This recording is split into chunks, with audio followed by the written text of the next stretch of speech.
In 2018, Fox News paid one of the largest settlements in their history, $4 million to keep someone quiet about Kimberly Guilfoyle. The allegations were so disturbing that even Roger Ailes' former protege couldn't survive them. But this wasn't the first time her personal life had exploded. Her marriages had a strange pattern. They ended fast, always right after her husbands learned something specific about her. The same behavior that would later force her out of Fox had been destroying her relationships for years. What exactly did these men discover that made them run? Kimberly Ann Guilfoyle was born on March 9, 1969, in San Francisco. Her life began at the crossroads of two strong cultures. Her mother, Mercedes, was Puerto Rican and worked as a special education teacher. Her father, Tony, was an Irish immigrant who came to America in 1957 at the age of 20. A year later, he was drafted into the U.S. Army while still an Irish citizen and served for 4 years. After his service, he worked in construction and eventually became a successful real estate investor. Kimberly grew up seeing her father's hustle and her mother's compassion. She spent summers in Ireland with relatives starting at age 5, helping out at the family store in Ennis. Those early years taught her how to work hard and value every opportunity. Her family started out in San Francisco's Mission District before settling in Westlake, Daly City. Everything changed when Kimberly was 10. Her mother died of leukemia, and the loss tore the family apart. Her younger brother Anthony was only 8, and their father had to raise them on his own. Kimberly stepped up, taking on tasks no child should have to handle. She cooked meals, took care of the house, and even got help from neighbors to buy groceries. That loss didn't just hurt, it shaped her. Her mother had been brilliant, always writing stories, cooking beautiful meals, and even sewing clothes they would later bring to native reservations. Losing someone like that left a hole, but it also pushed Kimberly to become independent, focused, and relentless. She learned quickly that no one was going to save her. She had to stand on her own. While studying at UC Davis, Kimberly made a practical choice. To help pay for school, she stepped into the world of modeling. It wasn't just a side gig. She modeled clothing, swimwear, and even lingerie, including for Victoria's Secret. Some gigs paid as much as $300 an hour. She worked for Macy's and appeared in bridal magazines. It was serious business, and she was smart about it. She said the experience gave her confidence and helped her learn how to handle herself in high-pressure settings. She knew where to draw the line and made it clear she never did anything she'd regret the next morning. This wasn't about fame, it was about survival and staying on track with her goals. Kimberly also had a strong Catholic upbringing that stuck with her through life. She went to Mercy High School, a Catholic all-girls school where she developed a love for debate and leadership. The school pushed values like hard work, discipline, and faith. Even later, when she married Democratic politician Gavin Newsom, those values didn't fade. Over time, they actually pulled her away from liberal politics. Her faith became her foundation. She later said prayer helped her recover from COVID-19 in 2020. Her devotion to the Virgin Mary and her belief in traditional values made her one of the most outspoken Catholic voices in conservative politics. Her upbringing gave her a clear view of what she believed in, even when it clashed with the people around her. After graduating from UC Davis magna cum laude with a degree in political science, Kimberly went to the University of San Francisco School of Law. She juggled law school and modeling while working internships, including one at the San Francisco District Attorney's Office. She also studied in Ireland at Trinity College, Dublin, where she focused on international children's rights and European law. Her education wasn't just about getting a degree. She built experience, developed a global view, and set herself up for something bigger. She finished law school in 1994 and was already positioning herself for a high-profile legal career. But her rise didn't go smoothly. In 1996, at just 27, she was fired from the San Francisco DA's office by Terrence Hallinan, the new district attorney. 13 other prosecutors were let go too, and the firings caused public outrage. The union filed a grievance, accusing Hallinan of discrimination. Kimberly had worked for the previous DA, Arlo Smith, and even supported his campaign. Getting fired like that, so early in her career, was a gut punch. It was a lesson in how political loyalty can vanish overnight. Blacklisted from San Francisco's legal scene, she had to start over from scratch. She moved to Los Angeles and spent the next 4 years at the LA District Attorney's Office, where she worked on some of the toughest cases imaginable. She prosecuted crimes like kidnapping, arson, robbery, sexual assault, and homicide. Her performance stood out. She won awards, including Prosecutor of the Month. She handled pressure like a veteran and earned respect for how well she prepared her cases. LA gave her a much broader stage, and she used it to sharpen her skills. Her time there proved that the firing in San Francisco hadn't broken her. It had only made her tougher. In 2000, something unexpected happened. Hallinan, the same man who had fired her, brought her back to the San Francisco DA's office. This shocked everyone, especially Kamala Harris, who tried to stop the rehiring. Harris allegedly called Kimberly, pretending to speak on behalf of a hiring committee, and told her no jobs were available. But Hallinan learned about the call and rehired Kimberly anyway. The office wasn't happy. Some co-workers were furious, and the situation exposed the inner politics at play. But Kimberly's return wasn't just a win. It was a statement. She had earned her way back through hard work, not favors. That comeback would become a defining part of her story. In 2002, Kimberly took on the case that would change her life. A woman named Diane Whipple was mauled to death by 2 massive dogs in a San Francisco apartment hallway. The case, People vs. Knoll and Knoller, got national attention. Kimberly co-prosecuted the case with James Hammer, and together they secured a rare second-degree murder conviction against the dog's owner, Marjorie Knoller. It was a groundbreaking verdict. They argued the dogs had been known to be dangerous, and bringing them into a public hallway was reckless enough to count as murder. Kimberly's courtroom performance caught the eye of television executives. Court TV offered her a job, and just like that, she was on a new path. That trial became her launchpad into national media. In 2003, the feud between Kimberly and Kamala Harris became public.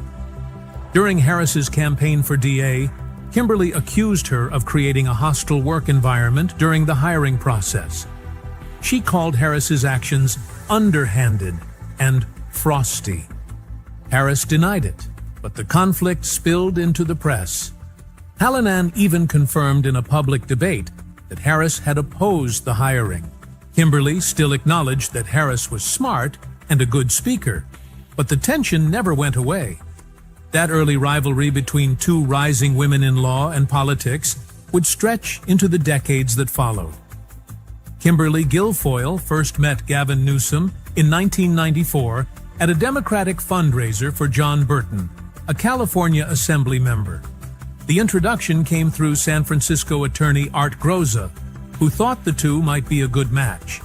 At the time, Kimberly was working as a prosecutor in the Los Angeles District Attorney's Office, while Gavin was an ambitious young political figure starting to make a name for himself. She later admitted that the moment she saw him, she was struck by how tall, elegant, and charismatic he looked. Gavin never forgot that first meeting either. For years afterward, he would ask his friends what had happened to that DA from LA. It wasn't until 5 years later that they reconnected, when Gavin traveled to Los Angeles and finally asked her to dinner. By December 2001, the couple had become one of the most talked about pairs in California politics. On December 8th, they married at St. Ignatius Catholic Church on the University of San Francisco campus. The event drew 500 guests and was called the Social Event of the Year by the San Francisco Chronicle. Among the attendees was actor Ed Asner, who flew in from Rome, where he was filming a movie as the Pope. Kimberly wore white, and Gavin, then a 34-year-old county supervisor, looked every bit the rising star standing beside his new wife, who had just joined San Francisco's district attorney's office. The celebration continued at Anne and Gordon Getty's mansion, where the city's elite partied until the early hours. In September 2004, their image reached a new level of fame when Harper's Bazaar ran a feature on them. The magazine photographed them in glamorous settings, including a shot of the two lying together on an ornate rug at the Getty mansion. The story labeled them the new Kennedys, a comparison that highlighted not just their looks, but their growing political and social influence. Gavin had just become mayor at 36, while Kimberly was seen as the perfect political partner. Gavin described their marriage as a mix of love and pride, while Kimberly spoke of the deep trust they shared. Kimberly's role quickly expanded when Gavin was sworn in as mayor on January 8, 2004. Just 3 days later, she left for New York to begin hosting the court TV show, Both Sides. Balancing her new media career while serving as San Francisco's First Lady was far from easy. She attended official functions, represented the city at public events, and supported community projects, all while flying back and forth between coasts. Observers pointed out the irony that she was promoting progressive San Francisco values while at the same time building a career in conservative-leaning media. Her time as First Lady lasted only 2 years, from 2004 to 2006, one of the shortest terms in city history. Behind the scenes, the marriage was already under strain. Before the wedding, negotiations over their prenuptial agreement had turned tense. Gavin insisted on a detailed prenup, largely to protect his family's wealth and his political career from potential scandal. Kimberly, an attorney herself, understood the legal reasoning, but still felt the terms were unromantic and a sign of doubt in their relationship. The decision to move to New York for her court TV job made things worse. The show required her to spend hours each day covering trials and giving legal commentary, leaving little time for her marriage. Gavin later admitted that their bi-coastal arrangement was brutal, saying publicly that it had taken a huge toll on them. He even confessed that the only saving grace was that they didn't have children, because their lives had become so separate that even normal married life was impossible. Their differences weren't just about distance. In 2004, Gavin made headlines nationwide when he ordered San Francisco clerks to issue marriage licenses to same-sex couples, a move that placed him firmly on the progressive map. Kimberly, on the other hand, had been a registered Republican and was already building connections that would later lead her to Fox News. While he was being celebrated for officiating gay weddings on the steps of City Hall, she was shaping a career in a political world that leaned in the opposite direction. Gavin later said she had once been surrounded by Democrats, but eventually became fully drawn into Fox's culture. Even after filing for divorce, they struggled to let go. In November 2005, months after separating, they appeared together at several high-profile events, including Prince Charles and Camilla's visit to San Francisco. The public was confused, and so were they. When former Mayor Willie Brown asked Gavin directly about his marriage during the royal visit, Gavin admitted, "I have a very confusing life." Kimberly added that anyone watching them could see they still cared deeply for each other, though she couldn't say if they were truly back together. By February 2006, the marriage officially ended. Their divorce was finalized that month, and Kimberly quickly moved forward with her career. That same February, She joined Fox News to host The Lineup, a weekend program focused on crime stories. Though the show lasted only a year, it gave her a national platform and led to more appearances across cable news. She had already been known for prosecuting high-profile cases like the 2001 dog mauling trial, and now she was firmly established as a television personality. Her big breakthrough came in 2011 when she became one of the original co-hosts of The Five. The show, which premiered on July 11, 2011, averaged 2.5 million viewers, including 510,000 in the key 25 to 54 demographic. It quickly became one of Fox's top programs, and Kimberly's outspoken style made her one of the network's most recognizable voices. In 2014, she added another role by co-hosting Outnumbered. Over the next 4 years, she appeared in nearly 50 episodes, often juggling both shows while also guest hosting programs like Hannity, Justice with Judge Janine, and Fox and Friends. She was a regular on The O'Reilly Factor until it was canceled in 2017 and even became a familiar face on Fox's New Year's Eve broadcasts from Times Square. Her importance to the network was underscored in June 2017 when Fox signed her to a long-term contract extension. Programming president Suzanne Scott called her a huge asset to The Five. But the deal turned out to be short-lived. For 15 years, Kimberly Guilfoyle had a mentorship with Roger Ailes that went far beyond the usual boss and employee relationship. She was seen as his protégé and enjoyed a level of protection that made her untouchable at Fox News. When Ailes faced a wave of sexual harassment accusations in 2016, she stood firmly by his side. Guilfoyle told reporters she had always been treated with respect and called him a fantastic mentor. Many at Fox said she had so much knowledge of Ailes's operations that executives couldn't fire her, even though they tried years before she eventually left. To them, she was the woman who knew too much. When Gretchen Carlson filed her bombshell lawsuit against Ailes in July 2016, Guilfoyle jumped into action. She called the accusations unbelievable and became one of his loudest defenders. She joined Beth Ailes in rallying support inside the network and even handed out pro-Ailes t-shirts, pressuring women to wear them as a sign of loyalty. She told the press that Ailes was a man who championed women, pointing to his record of hiring them for leadership positions. Behind the scenes, she allegedly called female colleagues to push them into defending him publicly. Her efforts made her the face of the pro-Ailes camp, while the network carried out its internal review. Not everyone agreed with her loyalty. One of the most bitter feuds to erupt was with Megyn Kelly, who refused to speak up for Ailes.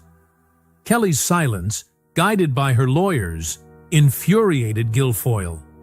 Sources claimed she started a quiet smear campaign against Kelly, feeling betrayed that the star anchor wouldn't stand with Team Roger.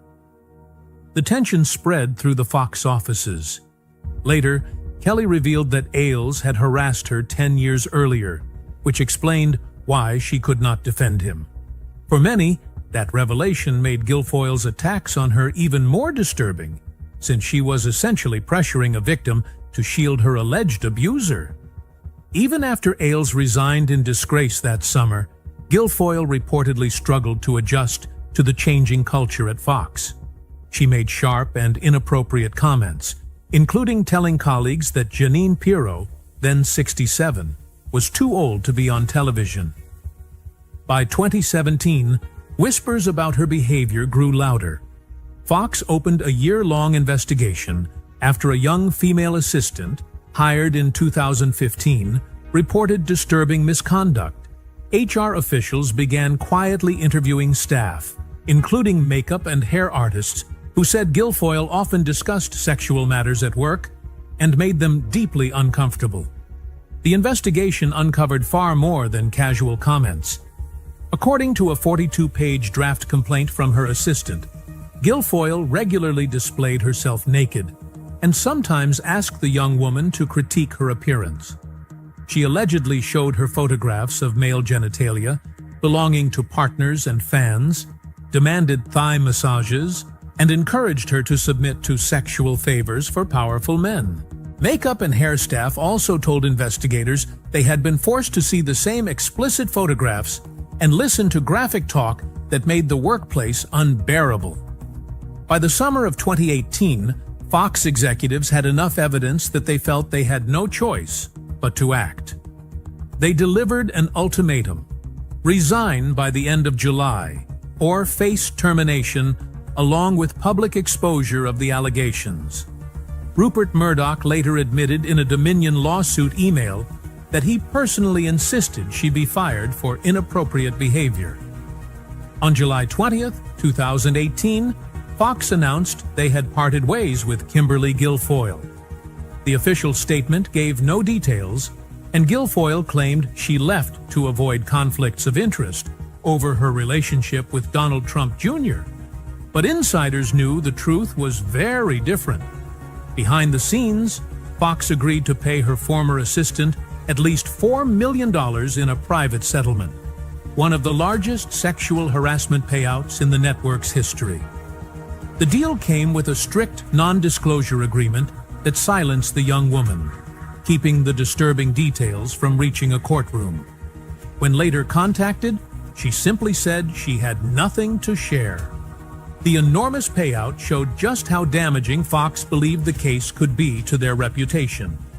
Additional testimony from makeup and hair staff only added to the picture.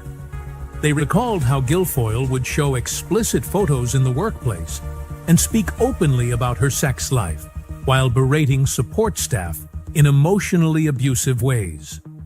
For many, it created an environment that was not only hostile but dangerous for young women at the network.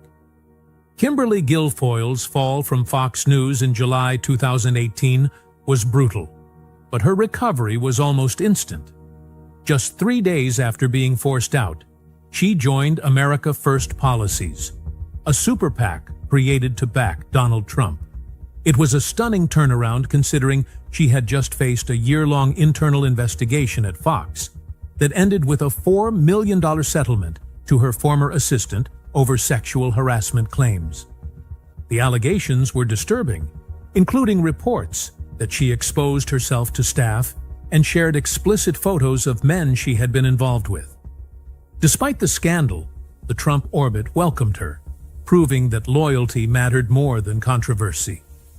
The decision to cut her loose was especially sharp, given that Fox had signed her to a long-term contract in 2017, showing how quickly her media empire collapsed. The timing of her personal life was just as striking. Only 2 months before her Fox exit, her relationship with Donald Trump Jr. went public in May 2018. Trump Jr.'s spokesperson declared that having her on the campaign trail was a win for the entire GOP, instantly securing her a new role in Republican politics. The couple had met earlier that year at a party after Guilfoyle ended a previous relationship, and their chemistry was immediate. By July, she was already by Trump Jr.'s side at rallies for Ron DeSantis in Florida and Matt Rosendale in Montana. What could have been the end of her career became the beginning of her transformation into part of a Republican power couple.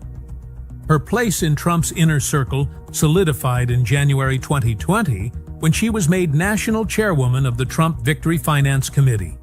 Under her lead, the donor network ballooned from around 1,000 bundlers to 6,500 within months, and her program raised about $73 million.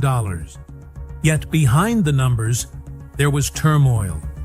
Reports surfaced of reckless spending, seasoned staff leaving, and even claims that she engaged in sexually explicit conversations at private fundraisers that left donors uneasy. She was quietly being paid $15,000 a month through Brad Parscale's private company, Parscale Strategy, instead of directly by the campaign. The unusual arrangement raised eyebrows, but her ability to bring in money kept her secure. In Trump's world, results outweighed reputation. On New Year's Eve 2020, Trump Jr. proposed. They kept their engagement hidden for a full year, revealing it publicly on January 1st, 2022, through a polished Instagram post showing off her diamond ring. The timing was telling. It came only weeks after Trump's defeat in the 2020 election and the January 6th Capitol riot, where Guilfoyle had helped raise millions for the rally and was paid $60,000 for a speech that lasted just 2.5 minutes.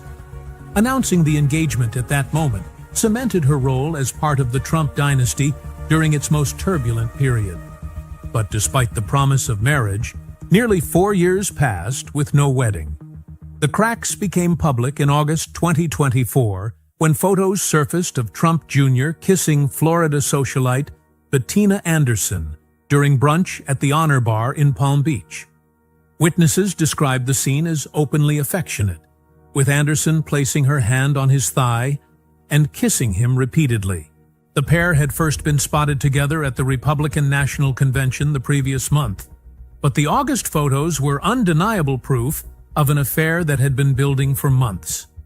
Anderson, the 38-year-old daughter of Palm Beach entrepreneur Harry Loy Anderson Jr., quickly made it clear she wasn't interested in being the other woman. She demanded that Trump Jr. choose. By December, he was openly holding her hand at her birthday dinner at Buchan Restaurant, leaving no doubt that his 6-year relationship with Guilfoyle was over. Guilfoyle was blindsided. Sources close to her said she discovered the affair through the same tabloid photos the public saw. In September 2024, only weeks after the scandal broke, Trump Jr. publicly posted about their anniversary, praising her for always being there no matter what the haters are throwing our way. Guilfoyle responded by calling him her best friend and soulmate, unaware that he was already preparing to move on. Behind the scenes, her pain was deep, but she continued to stand beside him at Trump's November 2024 election night celebration. Insiders later revealed it was all for show. The Trump family never fully warmed to her. Privately, members were said to find her loud personality and flashy style off-putting. They also noted she was older than Don Jr. and had already been married twice. Some believed she was more in love with the idea of being a Trump than with Don himself. In contrast, they viewed Anderson as a better fit, younger, refined, and from a socialite background closer to Melania's image. When the affair came to light, not a single Trump family member defended Guilfoyle. Instead, Donald Trump swiftly nominated her as ambassador to Greece on December 10, 2024, just a day after new photos of Don Jr. and Anderson appeared. The timing left little doubt that the ambassadorship was a carefully planned exit strategy. Greece is considered a non-strategic post, far from Washington's center of power, but the role offered prestige and a graceful removal from family drama.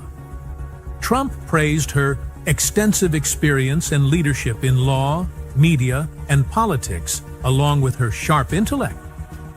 It was a remarkable 6-year journey, from being fired over sexual harassment allegations at Fox, to becoming a top Trump fundraiser, to joining the diplomatic stage. But the past still follows her. In July 2025, during Senate confirmation hearings for the Greece ambassadorship, she faced renewed questions about her Fox News scandal. The allegations from 2018 painted a troubling picture. Her former assistant claimed she was forced to work from Guilfoyle's apartment where she was exposed to her boss's nudity, shown explicit photos, and pressured into uncomfortable sexual situations.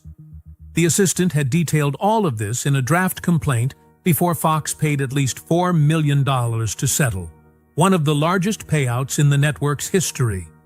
The New Yorker later verified several of the claims. Though Guilfoyle avoided heated exchanges during her testimony, polls showed that 62% of Americans believed such allegations should disqualify nominees. Yet with Republicans holding a slim majority, her confirmation looked certain. The settlement, protected by strict non-disclosure agreements, had kept the scandal quiet for years. Rupert Murdoch himself later confirmed he had pushed for her firing over inappropriate behavior. With her new ambassadorship, the NDAs and her political connections may continue to shield her from deeper fallout. Her story shows how, in Trump's orbit, even the most serious professional scandals can be rewritten with enough loyalty, timing, and power behind the scenes.